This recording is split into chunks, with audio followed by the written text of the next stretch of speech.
We're going to keep this video as short as we can, and you don't need to see me on camera today. I've had a long day. I had an impromptu photo shoot out shooting some cars. These were... I don't know what lens these were with, to be honest, but that doesn't matter. This was fun, though. I thought these were sharper until a friend chirped me and I made them bigger. But hey, look, it was my first outing with panning, and it did pretty well. I live pretty close to a big racetrack, and today I was kind of getting the nerves out. I'd never been. I didn't know what it was like. Didn't know where I could go. Didn't know if I had to walk too far, my feet would hurt. But everything worked out, and we had a good time.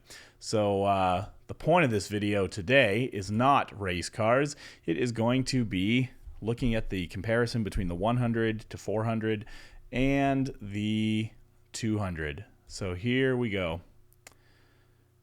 This is my Lightroom samples that I have pulled from the last couple days of shooting, and I do have some direct. There's 70 shots here. We're not going to go through them all in depth, but I do have some direct comparisons. I'm just going to make sure we're recording across the board everywhere here. Yeah, we're recording there, and we're recording there. Perfect. Okay. So, yeah, we're going to make some direct comparisons here, especially these Blue Jays. I was in my blind, and I was able to shoot the 100 to 400, the 200, 2.8 with the 1.4 converter, and the 200 Bear. I actually have a couple of test examples with the 100 to 400 with the teleconverter. It's not good for stills. You should never do that. It's good for video, though, when you're not pixel peeping. Actually, I use it a lot for video if I'm shooting things that are far off and I'm just trying to capture something cool. I mean, certainly usable. The images are usable. They're just not good. You're better to shoot without it and just crop in.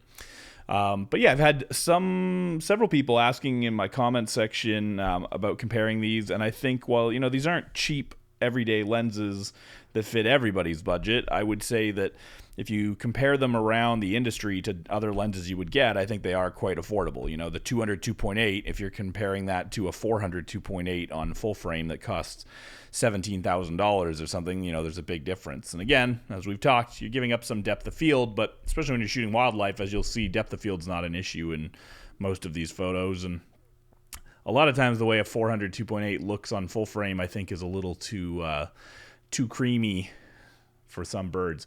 So let's get into it. This was my first. We're not going to go through all these. Like I said, I'm not going to keep you for hours. You'll know better than me by looking how long the video is, how long I kept you. Okay, so this was our first shot. This was a friendly little nuthatch, and it's you know, sharp-ish. There we go. We're going to have to wait for my computer to render, so don't judge these right off the bat, but that's pretty sharp. If we flip over here and add a little bit of sharpness, you know, we just turn it up a bit. I mean, what? That's not sharp enough? Come on, it's the 100 to 400. People are saying that's not sharp. And again, for a slow lens on Michael, I should start calling it Michael 4/3. Actually, maybe that's my new YouTube channel name. We'll see. On Micro 4/3, can't blur out backgrounds. Yes, absolutely you can. The reason this is so blurred is because I'm pretty close to the bird. This is, if you know what a nuthatch is, it's a small bird. You know, probably 4 or 5 inches maybe. They're small, very small, could fit in the palm of your hand. So I was close. He's pretty friendly. This is at a park. I know these birds come and eat seeds, so when he saw me coming, he came and landed. What are we at? 1/640th, ISO 500. You will see, again, Micro 4/3, even at 500, I mean, you're getting some noise when you're zooming in there, but you could easily clean that up if you feel the need. I don't. I think it's fine. But yeah, if you wanted to clean that up, you definitely could. It's interesting, too, because I feel like the noise on Micro 4/3 so far seems a lot smaller than I'm used to on full frame. So a lot of times it doesn't really bother me, and especially smaller noise compared to, like, look at the noise compared to the size of the feather detail. And that's what you want when you're shooting birds, right? You're trying to like bring out this, like that's going too far, but you're trying to bring out, like, you know, the sharp feather detail. But anyway, that's not even the sharpest picture. Let's see this one here. There we go. Yeah, that one's pretty sharp without even touching it. So it's pretty good. Same thing. This is 100 to 400. If I didn't post this, then I meant to. I think I will. I think this one's pretty. Probably denoise that, but we're not going to strain my computer too much. Yeah, I think this was the... Oh, hold on. If we go back... Yeah, okay. So this is the edit. I didn't really do much sharpening here. That's the original. So I just cropped in a little bit. and took out that stick. And I think that's a good example. If you're here and you're an experienced bird photographer, you've probably kind of learned that you got to be careful on the crazy crops. I think that's an acceptable crop.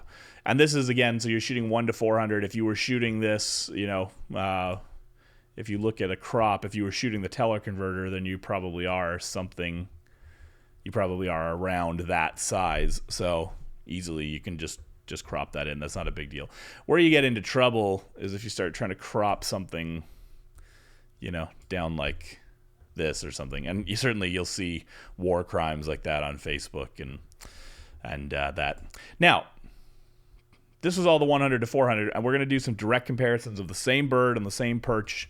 But this was the same day. I was out walking, and this was with the teleconverter. Very friendly. Also here, these chickadees, you know, they will come right to you. Now you see a little more fall off. Granted, the bird's facing me, so we're on his head and the body's falling off. But it's a nice look. It really blurs, especially these sticks were pretty close right behind him. And even the leaves, just seeing the fall off. So you are getting a lot more at f4 for sure. But again, keep in mind, I'm very close. I could have reached out and touched the bird here. Like, we're right at minimum focus distance. Pretty sharp there, but not even again, we're only at 1/500th. This one's had a couple of edits, but would have been nice if I could actually use like generative fill and expand the canvas and move it, but it's just a chickadee. You just always shoot it again. But holy smokes. So sharp. Again, let's let this thing load up here. Yeah, it's just very, very, very, very crisp. So after I shot these guys, I went out and decided, let's do some testing. So we have a couple rounds of testing, and again, we're not going to take all night. But this is with the teleconverter, and I was shooting. So there was some sun by this point, not a lot of direct light, but I'm wide open at f4.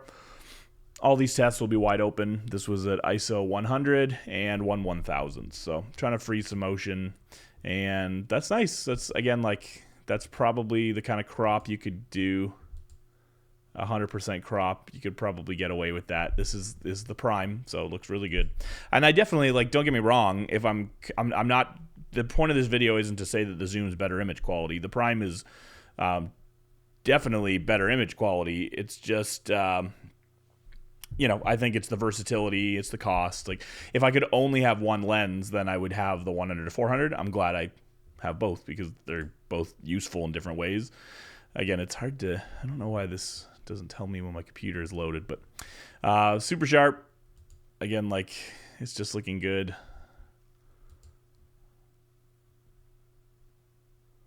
Pretty good. But again, we're cropping. Once you start cropping, you start losing it.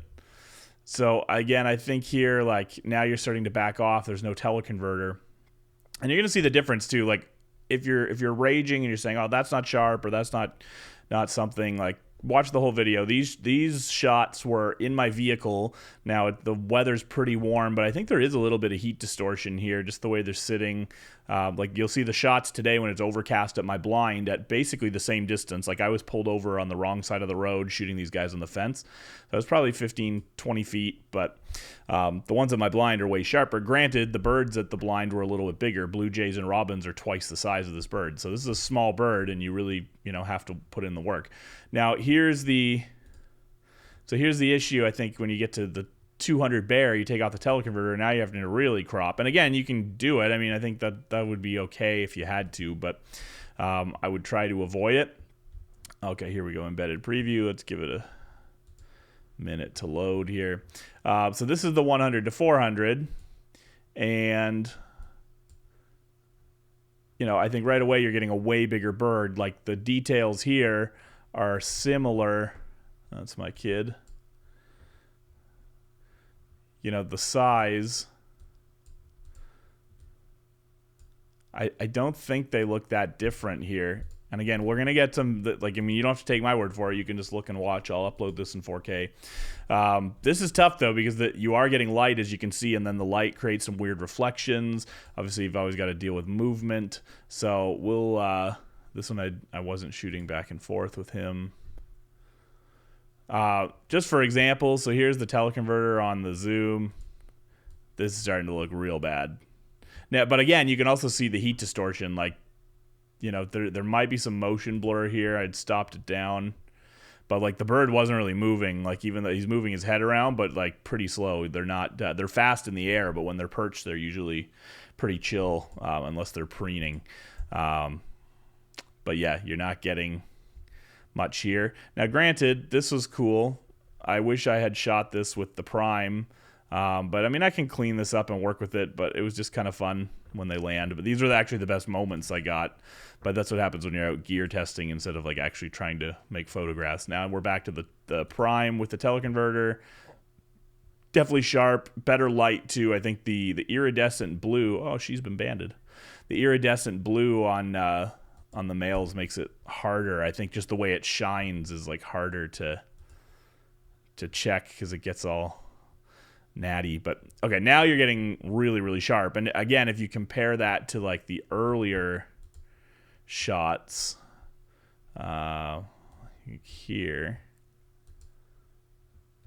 you can also see we're a little bit closer here, but you know, I think there's more and better detail.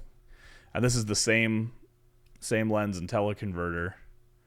But you can see, I think just the way the light's hitting the bird here, you're seeing more and like more definition and contrast. These are all unedited here. So, okay, let's scroll through. These ones I struggled with. I don't know. I mean, all of these, again, like maybe a bit of heat haze. I think it's also like the way you expose the blacks in his head.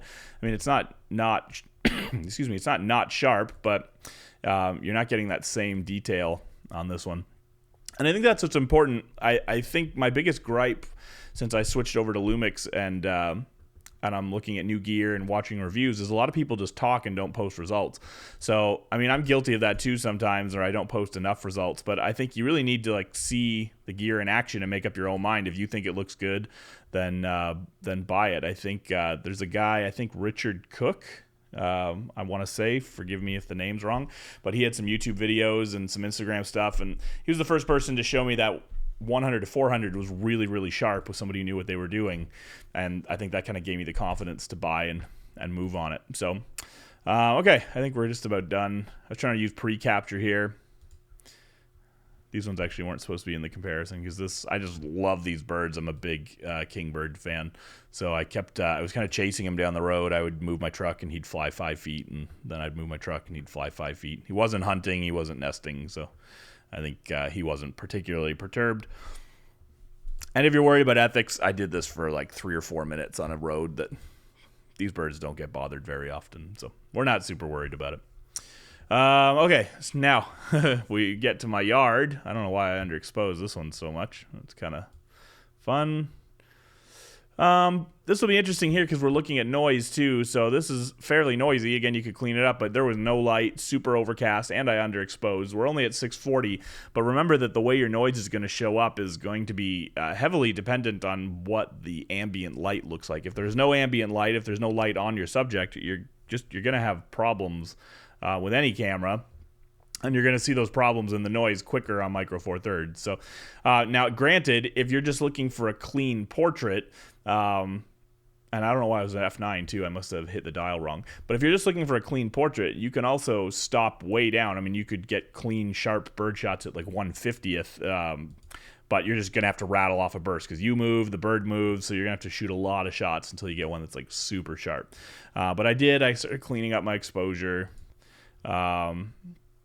This is the 100 to 400, and yes, now I'm down at 1/60th, ISO 1600. I don't know. Oh, I guess that's where I picked, yeah, because I hadn't changed my shutter yet. That was kind of dumb. But let's see here. I know there's some other ones. I think I was also trying to get some movement in the bird. Let's see here. These ones are brighter. No, I changed the lens by then. Well, hopefully I didn't underexpose everything with the zoom. But let's see. That's pretty sharp.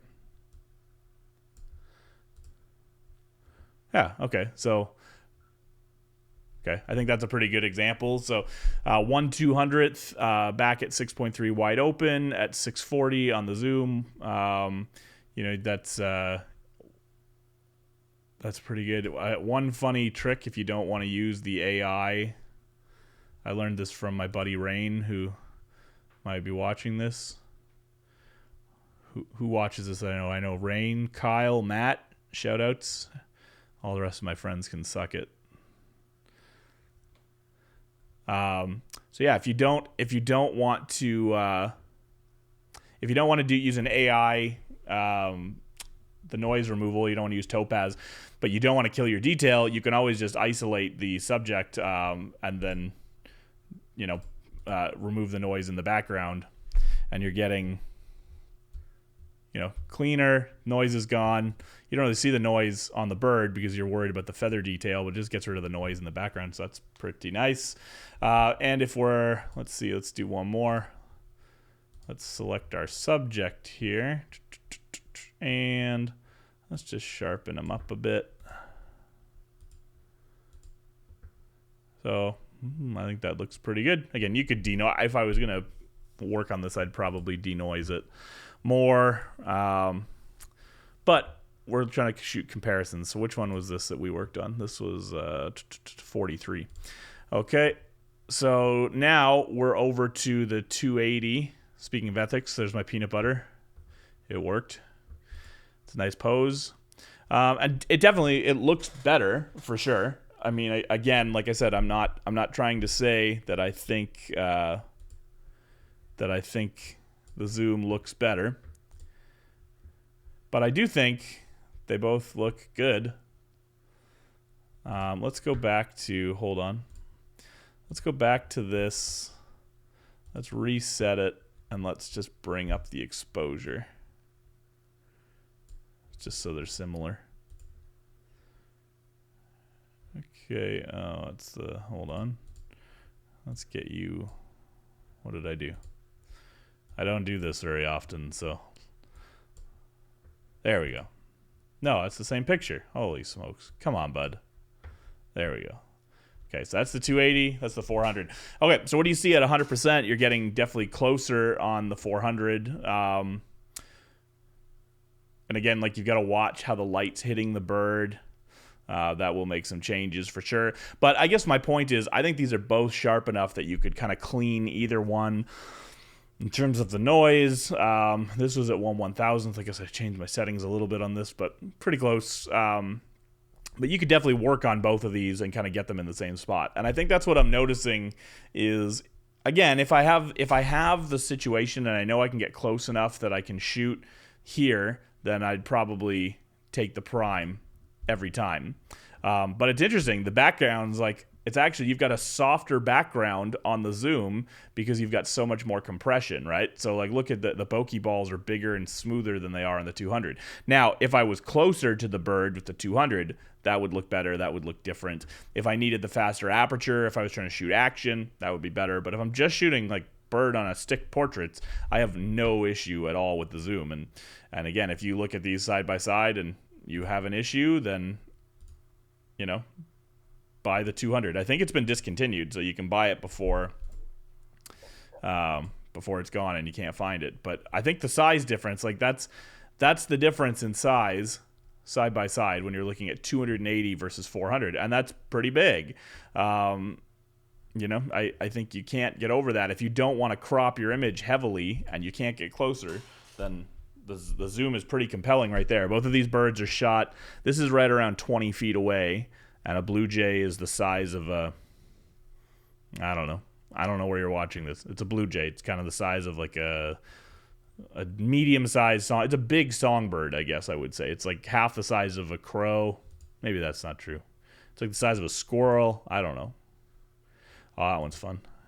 It's Nauman. See, I was up at 2004. Now, granted, you can see here, too, this is where you start to run into trouble. Now, the bird, it's not just the ISO. The bird is in the shadows, and this one on the left is with the noise off. But you can see, even like, it's not even the noise that's causing the problem. It's just the bird's not in the light all of a sudden. There's no light at all. He's in the shadow, so you've just lost your detail. Okay, we're almost done. My buddy Kareem, I met him off Reddit because he once posted the coolest picture of a soggy blue jay through a window, and I messaged him and tracked him down, and we became internet friends, and now we're real life friends. I hope, if he's watching this, I hope we're friends. I like you. But I've always wanted my own soggy blue jay picture, and today I got it. Now, let's get to our final test. This is, what do we got here? This actually, I don't think is, I guess this isn't a good test because I don't think I actually had the zoom cooking here, but this will just give you an idea what the 200 is like. Now, this is the 200 bear. This is a similar size bird to that blue jay, but he's way closer. If you look, that's the 400. Yeah. Do I have any of the blue jay? I thought I took some without the teleconverter. I guess I didn't. Oh, what's this? Nope. So you can see even with the teleconverter, they're like a similar size, but the blue jay's probably twice the distance away from the robin. So you can see like in nice light, like again, this like crushes your foreground, crushes your background. And it's interesting too. This is, I think if you're really jonesing, you can always throw a little bit of the lens blur on if you want to blur some of that stuff out. Now, if you want to do this properly, you go to 100 every time. There's no reason to do anything else. But no, jokes aside, if you were to go like 25, 30 maybe. Yeah, so there's what's like 40. So there's without it, and there's with it on. It's just smoothing things. Like if you look up here, when I go back and forth, just smoothing that out a little bit. If you go higher, now it's really smoothing it out, even over here. I mean, I'm a big fan of this tool. I mean, I think you can use it in bad cases and look pretty dumb, make some weird mistakes. But I think if you're shooting a lens and you're just trying to say what would it look like if the lens was 1 or 2 stops faster, even 2 stops might be pushing it, but like 1 stop faster, I think you can definitely get away with it. But in wildlife, like composition is going to be key. This is messy. This is my pond. I've dug out this pond. I've got to clean up some liner, but it's great because it started to grow and like the bank has taken shape, and then I have a dugout blind so I can shoot at eye level. But I've got to trim back the grass because now I'm losing like my backgrounds are muddy, and especially on micro four thirds, I have to be even more careful of my background. So I want to be a little bit more choosy there. But these are all the 200 bear. And yeah, the 200 bear, I mean, the teleconverter is awesome. It really doesn't hurt you much. You got to look at the feather details in the chest here because his head is all glistening. Here we go. Okay, let's just look at the teleconverter compared to the non-teleconverter. Let's just crank that up just a bit. This is a good one. All right. So that's with the teleconverter. That's without. I don't see a difference. I don't think so. Again, I guess I look at this and say, even if you think this is a little bit sharper, this is so sharp that you can easily just add a little bit of sharpening here and you'll get here. If you look at this and say, like, do you think either one of these photos needs to be sharper? If you do, then like just push it. The thing with sharpening is you're not trying to take an unsharp picture and make it sharp. You're taking a very sharp photo and just saying, hey, I want a little more definition on some of the details. So just add a bit of sharpening. I mean, Lightroom's already adding sharpening by default, right? I haven't touched this, is just all the basic stuff. And it took me a while when I was looking at these, and I do my culling in Fast Raw Viewer. And when I was looking at these initially, I was saying, why is nothing sharp? And then I realized, oh, it's because like I'm used to looking at everything with like a little bit of touching. That's still with the teleconverter. Ooh, boy. Yeah, that's looking good. And what do we have here? Then this is a good... So, okay, now we're back to the zoom. But this is a good example here. We've got bad light, actually no light. It started pouring rain by this time, and he's like kind of hidden down. So, I mean, I think having looked at other shots, it's kind of an example, that you do need that light to make sense of this stuff. I'm going to show you one more comparison. If you follow me on Instagram, hey Mike Riley. How do I want to get rid of my stars. Then you might have seen these shots, but I want to just see